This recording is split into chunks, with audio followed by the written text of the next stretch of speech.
Le mystère de la disparition de Lily et Jack Sullivan reste l'un des cas les plus intrigants et déchirants de ces dernières années. Le 2 mai 2025, ces deux jeunes enfants disparaissent sans laisser de traces dans une région isolée de la Nouvelle-Écosse, plongeant leurs proches et toute la communauté dans l'incompréhension. Mais malgré l'ampleur des recherches et des investigations, une question reste sans réponse. Pourquoi n'avons-nous toujours pas de véritables indices? Dans cet article, nous rouvrons l'enquête, plongeant dans les zones d'ombre de cette affaire complexe. Découvrez les révélations, les mystères non résolus et les nouvelles pistes d'investigation. Abonnez-vous à notre chaîne pour suivre ce dossier bouleversant, ne manquez pas nos prochains contenus et la vérité cachée derrière cette tragédie. La disparition des enfants Sullivan, un mystère grandissant. Le matin du 2 mai 2025, une tragédie a frappé la petite communauté de Lansdowne Station, un endroit isolé et silencieux dans la province de la Nouvelle-Écosse au Canada. Lily, une petite fille de 6 ans, et son frère Jack, âgé de 4 ans, ont disparu sans laisser la moindre trace. Leur maison, située dans un cadre naturel magnifique mais éloigné, était un havre de paix, entouré par une vaste forêt de conifères. Pourtant, ce matin-là, la tranquillité de cette région a été brisée par une disparition incompréhensible. Les premiers à remarquer leur absence ont été les parents. Mais ce qui semblait être une disparition accidentelle s'est rapidement transformé en un mystère terrifiant. À la première alerte, la communauté s'est rassemblée et une mobilisation massive a été lancée. Les équipes de recherche ont déployé tous les moyens possibles pour retrouver les enfants. Des drones ont survolé la zone, des hélicoptères ont fait des rotations dans le ciel et des unités de chiens détecteurs ont fouillé le terrain. Malgré tous ces efforts, aucune piste concrète n'a été trouvée. La police a rapidement élargi son champ de recherche, mais aucun indice n'a été retrouvé dans les 5 km² environnés de forêts denses et de chemins escarpés. Les chiens de recherche n'ont pas été capables de repérer des traces de pas, et les hélicoptères ont survolé la zone sans détecter la moindre activité suspecte. Même après de longues heures de recherche, la forêt est restée impénétrable et silencieuse, comme si les enfants avaient disparu dans une faille du temps. Les habitants du coin, habitués à la tranquillité des lieux, ont été choqués de constater que, malgré les efforts, rien n'indiquait la direction à prendre. Les autorités, bien que désemparées, ont continué à appeler à la vigilance. Les équipes de recherche ont dû faire face à une forêt dense et difficile d'accès, ce qui a compliqué leur tâche. Pourtant, au bout de plusieurs heures, l'espoir commençait à s'amenuiser. Au lieu de découvrir des traces physiques des enfants, comme des empreintes de pas ou des morceaux de vêtements, ce sont des zones de silence total qui prévalaient. La forêt, normalement vivante et bruyante avec le vent dans les arbres et les sons de la faune, semblait figée dans un silence effrayant. Ce silence est devenu l'un des plus grands mystères de cette affaire. Les parents et les enquêteurs se demandaient comment 2 enfants aussi jeunes pouvaient disparaître de manière aussi inexplicable. La question persistait. Avaient-ils simplement erré dans les bois et s'étaient-ils perdus, ou bien était-il possible qu'ils aient été enlevés? D'autres théories ont commencé à émerger, suggérant que quelqu'un dans la famille pourrait en savoir plus que ce qu'il laissait entendre. Mais dans les premières heures de l'enquête, tout restait incertain. Le 1er mai 2025, soit un jour avant la disparition, Lily et Jack avaient été filmés sur une vidéo de surveillance aux côtés de leur mère, Malaya Brooks Murray, et de leur beau-père, Daniel Martel, dans la ville voisine de New Glasgow, à environ 30 km de leur domicile. Sur les images, la famille semblait tout à fait normale. Rien ne semblait indiquer qu'une tragédie était sur le point de se produire. Après cette vidéo, la famille y avait quitté New Glasgow et, à partir de là, tout est devenu flou. Les autorités ont confirmé que les enfants étaient à bien présents sur la vidéo, mais après cette dernière image, il y a eu un vide de 24 heures. C'est durant cette période que Lily et Jack ont disparu. Les premières heures de l'enquête ont révélé que la famille avait perdu tout contact avec les enfants. Des appels téléphoniques ont été passés, mais aucune information utile n'a été recueillie. Les enquêteurs ont alors concentré leur attention sur l'analyse des données numériques. Les téléphones des membres de la famille ont été analysés en profondeur, ainsi que les coordonnées GPS, les messages, les appels passés et reçus, les interactions sur les réseaux sociaux. Les autorités ont travaillé à reconstituer chaque minute de ces dernières heures en espérant que quelque chose pourrait apparaître dans les données. La communauté locale, quant à elle, a immédiatement réagi à cette disparition en s'unissant dans l'espoir de retrouver les enfants. Les familles ont organisé des veillées aux chandelles, des actions de solidarité et des collectes de fonds. Des affiches avec les visages des 2 enfants ont été placardées partout, de l'entrée des villes voisines aux autoroutes principales, dans une tentative désespérée de maintenir l'attention de la population sur la disparition de Lily et Jack. Mais plus le temps passait, plus il devenait évident que l'affaire ne se limiterait pas à une simple recherche locale. Les médias ont commencé à couvrir l'histoire à un niveau national, mais l'ampleur de la situation commençait à dépasser les attentes. L'espoir résidait alors dans les efforts déployés par les autorités. Une fois les recherches initiales terminées, de nouveaux efforts ont été faits pour relancer l'enquête, en se concentrant notamment sur les caméras de surveillance des voitures et des maisons dans les alentours, un élément crucial qui n'avait pas été examiné en profondeur au début. La police a demandé au public, plus d'un mois après la disparition, de vérifier leurs caméras de sécurité et leurs dashcams, en particulier autour de Garlock Road, une route isolée entourant la propriété des Sullivan. Ce délai dans la collecte de preuves a soulevé de nombreuses questions. Pourquoi avait-il fallu attendre si longtemps pour demander l'accès aux enregistrements? Pourquoi cette requête n'avait-elle pas été faite dès le début? Les autorités semblaient avoir agi trop lentement pour une affaire aussi urgente. Les parents, la communauté et même les enquêteurs se sont retrouvés face à une question très simple. Pourquoi une telle lenteur dans la collecte des preuves, surtout dans les premières 48 heures lorsque la recherche est essentielle? Ce retard dans la collecte des images est devenu l'un des aspects les plus controversés de cette affaire. D'un côté, certains pensaient qu'il s'agissait d'une simple erreur de gestion de l'enquête, mais d'autres y ont vu une indication que les autorités n'étaient peut-être pas prêtes à partager toute l'information sur l'affaire. Il était désormais évident que la disparition de Lily et Jack n'était pas un simple accident, mais un événement complexe, tissé de silence, de zones d'ombre et de doute. Le mystère entourant leur disparition devenait de plus en plus incompréhensible à mesure que le temps passait. L'enquête et les premiers indices, l'espoir s'amenuisent. Au fur et à mesure que les jours passaient sans nouvelles des enfants, l'espoir de leur retour sain et sauf se dissipait lentement. Malgré l'intensification des recherches et l'élargissement des zones à explorer, les autorités se heurtaient à un mur de silence inquiétant. Aucun indice tangible ne faisait surface et les efforts déployés pour retrouver Lily et Jack semblaient de vains. Les équipes de recherche, composées de milliers de personnes, y compris des bénévoles, des agents de la GRC, Gendarmerie royale du Canada, et des chiens de détection, se sont concentrées sur l'immense forêt entourant Lansdowne Station, mais chaque jour qui passait, le sentiment de défaite grandissait. La recherche initiale s'était concentrée sur un rayon de 5 km autour de la maison des Sullivan, une zone qui comprenait des forêts denses et des sentiers difficilement accessibles. Mais, à mesure que le temps s'égrenait et que l'espoir se fanait, la question qui hantait la communauté et les enquêteurs restait la même. Pourquoi aucune trace n'avait été retrouvée? Les chiens de détection, qui sont généralement extrêmement efficaces dans la recherche de personnes disparues, n'avaient pas pu déceler le moindre indice.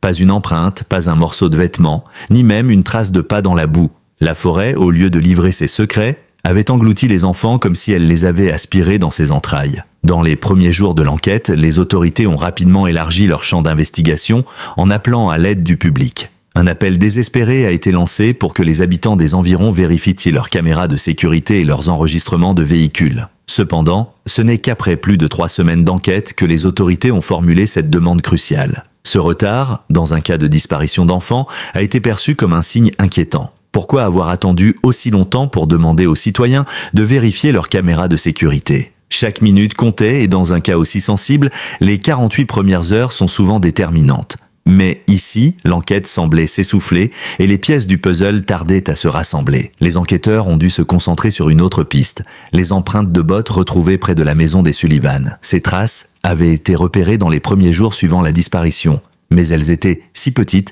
qu'elles n'avaient pas immédiatement attiré toute l'attention qu'elles méritaient. Dans une forêt aussi vaste et dense, il était facile de supposer que ces empreintes n'étaient que le résultat d'un simple passage d'animaux ou d'autres personnes. Mais en revisitant ces indices plusieurs semaines plus tard, les enquêteurs ont décidé de mener une nouvelle exploration sur le site où ces traces avaient été trouvées. Ce qui semblait d'abord anodin devenait de plus en plus crucial. Ces empreintes pourraient-elles appartenir aux enfants disparus ? Ou était-elle simplement le fruit d'une erreur d'interprétation? Les recherches ont repris avec une nouvelle intensité et les enquêteurs ont concentré leurs efforts sur les zones autour de Garlock Road, un chemin isolé qui serpentait autour de la propriété des Sullivan. Un autre élément a été découvert près de là.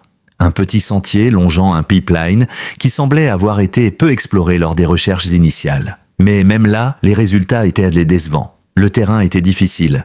Et les autorités semblaient avoir épuisé toutes les pistes disponibles sans parvenir à découvrir de nouvelles informations. Ce renouveau des recherches, centré sur des zones déjà explorées, a donné un nouveau ton à l'enquête. La langue des autorités avait changé. L'espoir de retrouver les enfants vivants semblait se dissiper. Et les responsables parlaient désormais en termes de récupération d'éléments de preuve et de confinement de l'enquête dans des zones spécifiques. Bien que personne ne l'ait exprimé ouvertement, il était de plus en plus évident que la possibilité de retrouver Lily et Jack en vie devenait de plus en plus mince. L'idée d'un enlèvement, qui avait été envisagée au début, a peu à peu perdu de sa crédibilité. Aucune trace de véhicule suspect n'a été retrouvée, aucune caméra n'a capté une scène étrange. L'idée d'un enlèvement par un inconnu, bien que possible, semblait de moins en moins probable à mesure que les jours passaient. L'enquête s'est alors recentrée sur une autre hypothèse, celle que les enfants n'avaient peut-être jamais quitté cette zone. Leurs empreintes pourraient-elles avoir été effacées par le temps ou avaient-elles simplement été ignorées dans les premiers jours ? Si c'était le cas, cela suggérait que les enfants avaient disparu dans un endroit très proche de leur maison. Une idée qui était difficile à accepter pour les enquêteurs et les membres de la communauté. Les autorités ont intensifié leurs efforts, mais elles étaient de plus en plus conscientes du poids du temps qui pesait sur elles. Les indices étaient de maigres, et malgré les recherches minutieuses, l'énigme restait entière. Le fait que les empreintes retrouvées dans la région n'aient pas conduit à une explication immédiate a créé une atmosphère de doute et d'incertitude. Pourquoi ces indices n'avaient-ils pas été exploités plus tôt ? Pourquoi les autorités avaient-elles tardé à revenir sur ces éléments apparemment cruciaux ? La lenteur de la réponse semblait être un facteur décisif dans cette enquête, et le temps qui passait sans progrès concret n'a fait qu'ajouter à la frustration générale. Les enquêteurs ont été contraints de se demander si ces empreintes étaient des réelles ou si elles étaient simplement une distraction, un leurre créé par les éléments naturels. Les soupçons étaient alimentés par des témoins qui affirmaient avoir vu des empreintes similaires dans les jours suivant la disparition, mais la vérité restait insaisissable. Le rôle de la communauté et des médias a été essentiel à ce moment-là, mais leur soutien ne suffisait plus à relancer l'enquête. La détresse des habitants grandissait, leur anxiété se transformant en frustration. Les appels à l'aide restaient sans réponse et la pression sur les autorités montait. Malgré les efforts déployés, les autorités avaient l'impression de tourner en rond. L'hypothèse la plus terrifiante se précisait peu à peu. Et si les enfants n'étaient jamais partis ? Et si dans les zones déjà explorées se trouvaient les réponses qui leur échappaient encore ? Ce sentiment d'urgence grandissait à chaque minute qui passait, avec l'espoir de retrouver Lily et Jack s'effritant lentement. La question n'était plus seulement de savoir ce qui était arrivé aux enfants, mais aussi si les enquêteurs étaient prêts à accepter des réponses qui remettaient en question la façon dont ils avaient mené leurs recherches jusqu'à présent. Le temps et les indices étaient les seuls éléments dont ils disposaient encore, mais chaque seconde qui passait les rapprochait un peu plus du silence insondable de la forêt. Le rôle ambigu de Daniel Martel, des soupçons grandissants, au fur et à mesure que l'enquête avançait et que les semaines s'écoulaient, le rôle de Daniel Martel, le beau-père des enfants disparus, est devenu un sujet de plus en plus controversé. Bien qu'il ait coopéré avec les autorités dès le début, en fournissant des informations et en participant activement aux recherches, son comportement a suscité une série de questions qui ont rapidement pris de l'ampleur au sein de la communauté des enquêteurs et des médias. Plus les jours passaient, plus il devenait évident que son rôle dans cette tragédie ne serait pas aussi simple qu'il le laissait entendre. Dès les premières heures suivant la disparition de Lily et Jack, Daniel Martel avait affirmé qu'il avait entendu la porte vitrée de la maison s'ouvrir le matin de leur disparition. Selon lui, les enfants avaient alors dû s'éclipser pendant qu'ils se trouvaient à l'intérieur de la maison sans qu'ils n'entendent aucun bruit suspect. Il a expliqué qu'il avait immédiatement commencé à chercher les enfants dès qu'il avait remarqué leur absence. Mais cette version des événements a semblé de plus en plus floue avec le temps. Si les enfants avaient quitté la maison si discrètement, pourquoi n'y avait-il aucun indice pour confirmer leur départ ? Pas de traces dans la neige, pas de cris, rien. Même les chiens de recherche, qui auraient pu détecter leur présence, n'ont trouvé aucune trace les reliant à la zone immédiate de la maison. Les équipes de recherche ont parcouru plusieurs kilomètres autour de la maison, mais aucune piste significative n'a été suivie. Ce manque d'indices matériels et la déclaration de Daniel ont éveillé la curiosité des enquêteurs. Daniel Martel semblait vouloir trop contrôler la narration de l'événement. Par exemple, il avait été l'un des premiers à se présenter devant les médias, apportant une image de calme et de maîtrise de soi. Bien qu'il ait exprimé sa préoccupation pour les enfants disparus et montré une certaine inquiétude, ses réactions semblaient décalées par rapport à la gravité de la situation. En effet, dans des cas de disparition d'enfants, les parents sont généralement dévastés, visiblement bouleversés et parfois désespérés. Cependant, Daniel restait étonnamment réservé, presque trop calme. Il répondait aux questions avec une assurance qui semblait presque théâtrale, comme si chaque mot était pesé pour ne laisser place à aucune ambiguïté. À aucun moment, il ne semblait véritablement perdre son calme, ni même montrer de signes de chagrin profond. Cela contrastait fortement avec les comportements de parents dans des situations similaires qui sont souvent dévastés et qui, de manière plus spontanée, expriment leur douleur de manière incontrôlable. Daniel Martel a également mis en avant un élément qui, selon lui, prouvait son innocence. Il avait passé un test polygraphique, un test de détecteur de mensonges. Ce détail a été répété à plusieurs reprises par Daniel dans ses entretiens avec les journalistes, et il semblait qu'il pensait que cela suffirait à le disculper. Cependant, son insistance à souligner cet aspect a rapidement pris une tournure suspecte. Les autorités canadiennes qui menèrent l'enquête ont choisi de ne pas confirmer publiquement que le test avait bien eu lieu, ni de valider les résultats. Aucun rapport officiel n'a été diffusé sur ce sujet. Bien que Daniel ait clamé avoir réussi ce test, le silence des enquêteurs a alimenté des doutes sur la véracité de ses affirmations. S'il était innocent, pourquoi ne pas publier ses résultats pour mettre fin à toute spéculation? La GRC a choisi de ne pas se prononcer, et ce silence a paradoxalement amplifié les soupçons. Cette ambiguïté sur le test polygraphique a ouvert la porte à de nouvelles spéculations. Certains se sont demandé si Daniel avait simplement fait appel à une entreprise privée pour réaliser ce test, en choisissant un fournisseur qui délivrerait un résultat favorable. Cela a soulevé des questions sur l'intégrité du processus, car un test polygraphique n'est pas une preuve irréfutable en soi. Les détecteurs de mensonges mesurent des réponses physiologiques, comme le rythme cardiaque, la respiration et la conductivité de la peau, mais ils ne détectent pas nécessairement des mensonges. De plus, les tests peuvent être influencés par de nombreux facteurs, notamment l'état émotionnel du sujet, ses habitudes ou même son tempérament. Il n'est donc pas surprenant que certains criminels notoires, comme Ted Bundy, aient passé des polygraphes sans éveiller de soupçons. Les enquêteurs ont également noté que Daniel Martel, malgré son implication apparente dans les recherches et sa coopération avec les forces de l'ordre, n'avait jamais montré de signes de détresse profonde. Il n'était pas dévasté par la disparition des enfants. Au contraire, il semblait plus préoccupé par la manière dont il était perçu par le public et que les médias. Lorsqu'il s'exprimait, il ne parlait pas des enfants avec l'émotion qu'on attend d'un parent qui a perdu ses enfants, mais plutôt d'une manière distante, comme s'il racontait une histoire. Cette façon de s'exprimer, comme s'il parlait d'un sujet qui ne le concernait pas personnellement, a profondément dérangé certains experts en psychologie criminelle. Cela a attiré l'attention sur un autre point. Daniel semblait plus préoccupé par la gestion de son image que par le bien-être de Lily et Jack. Dans des enquêtes criminelles complexes, surtout celles impliquant des disparitions d'enfants, il est crucial de se concentrer non seulement sur les faits, mais aussi sur les comportements des personnes impliquées. Les enquêteurs ont rapidement remarqué que la stratégie de Daniel Martel consistait à donner l'impression qu'il n'avait rien à cacher. En se comportant de manière posée et en fournissant des informations détaillées à la presse, il essayait d'installer une image de transparence.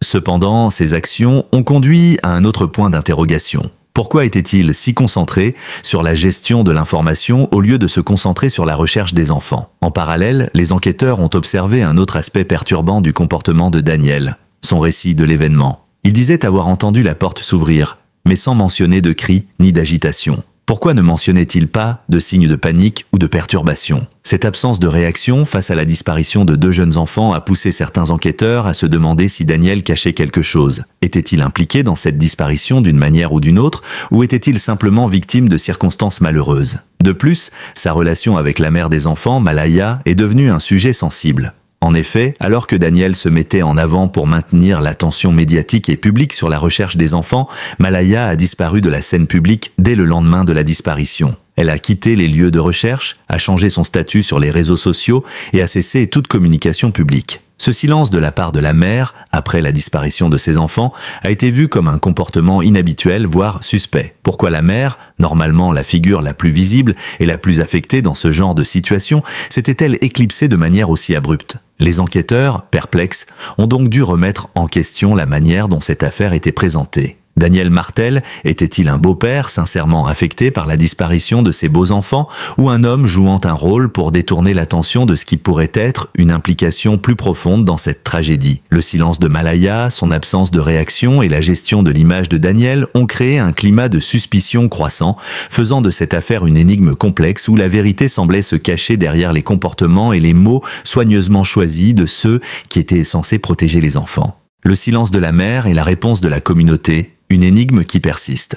La disparition de Lily et Jack Sullivan a profondément bouleversé la petite communauté de Lansdowne Station, une région isolée où tout le monde se connaît. Le sentiment de perte était palpable et les habitants se sont immédiatement unis pour soutenir les efforts de recherche. Cependant, au fur et à mesure que les jours se transformaient en semaines sans nouvelles, la communauté a commencé à ressentir un malaise croissant, en particulier en ce qui concernait les comportements des parents des enfants disparus.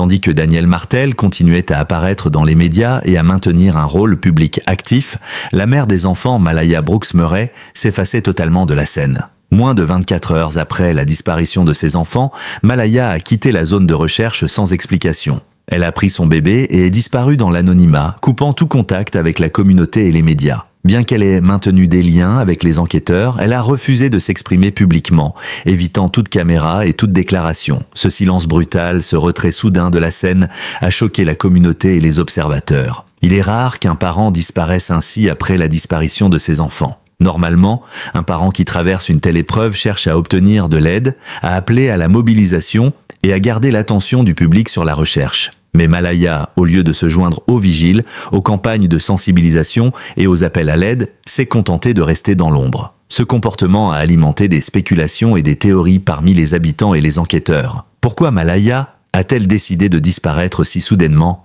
après la disparition de ses enfants? Pourquoi ne s'est-elle pas exprimée, ne serait-ce que pour plaider publiquement pour le retour de ses enfants? Son silence a été interprété de différentes manières. Certains pensaient qu'elle était simplement trop accablée par la douleur pour faire face à la situation, d'autres ont suggéré qu'elle avait été contrainte au silence par les autorités, tandis que d'autres encore se demandaient si son retrait était lié à une implication dans la disparition des enfants. Il est important de noter que dans des affaires de disparition d'enfants, les parents qui se retirent de la scène publique et ne demandent pas activement de l'aide attirent toujours l'attention, et leur silence devient rapidement suspect. L'absence de Malaya dans les recherches, son refus de répondre aux appels à l'aide et son changement de statut sur les réseaux sociaux ont amplifié la spéculation selon laquelle elle pourrait savoir quelque chose que les autres ne savaient pas. Dans de tels cas, les autorités sont toujours sensibles à la manière dont les parents réagissent, car cela peut fournir des indices précieux. Malaya, en restant totalement silencieuse, a en quelque sorte joué un rôle involontaire dans l'amplification des soupçons qui se portaient sur elle et sur Danielle Martel. Son comportement a profondément troublé ceux qui cherchaient à comprendre ce qui avait pu se passer cette journée fatidique. Ce silence contraste fortement avec l'attitude d'autres parents dans des situations similaires. Prenons l'exemple de parents qui ont fait face à des disparitions d'enfants dans d'autres affaires médiatisées. Ces parents, malgré la douleur et l'angoisse, ont toujours cherché à faire entendre leur voix, à appeler à l'aide et à obtenir des informations. Le cas de Lily et Jack, en revanche, a révélé un étrange décalage dans la réponse des parents, ce qui a fini par jouer contre eux aux yeux du public et des enquêteurs. Le silence de Malaya a mis en lumière une tension inquiétante dans la famille Sullivan. Le fait que Malaya ait disparu de la scène publique a également modifié la dynamique au sein de la communauté. Là où il y avait une volonté collective de retrouver les enfants, il y a eu un basculement dans la perception des événements. Les habitants ont commencé à se poser des questions. Était-ce simplement un acte de douleur extrême ou y avait-il des raisons plus sombres derrière ce retrait ? Pourquoi ne se battait-elle pas publiquement pour ses enfants comme on pourrait s'y attendre de tout parent dans une telle situation? Pourquoi n'a-t-elle pas rejoint les équipes de recherche ou au moins exprimé sa douleur et son espoir de manière visible? En parallèle, Danielle Martel, qui avait continué à parler aux médias et à maintenir une certaine visibilité, a vu son image évoluer sous l'œil scrutateur du public. La communauté, qui avait d'abord vu en lui un beau-père impliqué et affecté, a commencé à douter de sa sincérité. Plus le temps passait, plus son comportement était perçu comme une tentative de détourner l'attention de sa propre implication. Le fait qu'il ait constamment dirigé l'attention vers la recherche médiatique et la gestion de son image, plutôt que de se concentrer sur les enfants disparus, a fait naître des questions sur ses véritables intentions. Au lieu de se concentrer sur l'émotion brute et l'urgence de la situation, il semblait plus préoccupé par l'image qu'il renvoyait. Ce contraste avec les réactions d'autres parents dans des situations similaires, qui sont souvent bouleversés et visiblement affectés, a renforcé le doute sur son implication. Le mystère autour de Lily et Jack s'est approfondi à mesure que les jours passaient. L'absence de réponse concrète et la lenteur de l'enquête ont alimenté la frustration et l'impatience des habitants de Lansdowne Station. Les autorités, bien qu'elles aient intensifié leurs recherches, semblaient coincées dans une impasse. Les pistes étaient amaigres et malgré l'énorme mobilisation, les indices restaient hors de portée. La communauté locale, autrefois unie par l'espoir, commençait à se diviser, certains doutant de la gestion de l'enquête, d'autres cherchant des réponses dans la gestion médiatique de l'affaire. Malgré la mobilisation de la communauté, la famille Sullivan se trouvait de plus en plus isolée, non seulement par les médias, mais aussi par la communauté elle-même. Le soutien que la famille aurait dû recevoir dans une situation aussi difficile était désormais assombri par le manque de transparence, le silence inquiétant de la mère et le comportement étrange du beau-père. Ce manque de clarté a laissé la place à l'interprétation et a fait grandir la méfiance parmi les habitants et les enquêteurs. La situation était de plus en plus complexe. Les enfants étaient-ils victimes d'un acte tragique ou y avait-il une autre vérité cachée derrière la disparition de Lily et Jack? Le silence de Malaya, en particulier, est devenu un indice majeur dans l'enquête.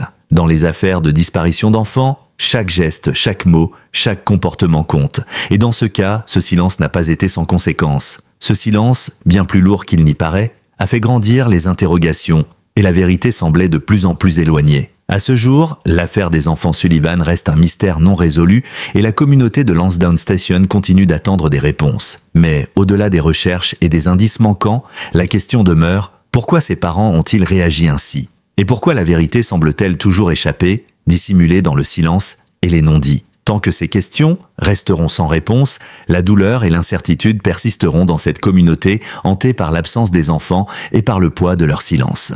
Merci d'avoir pris le temps de visionner cette vidéo en intégralité. Si cette enquête vous a captivé, n'hésitez pas à vous abonner à notre chaîne pour ne rien manquer de nos prochaines vidéos. Votre avis compte? Alors laissez vos commentaires ci-dessous pour partager vos réflexions sur cette affaire. Nous sommes impatients de connaître vos opinions et théories. Restez avec nous pour découvrir plus de dossiers intrigants et continuez à suivre nos investigations. À très bientôt pour de nouvelles vidéos captivantes.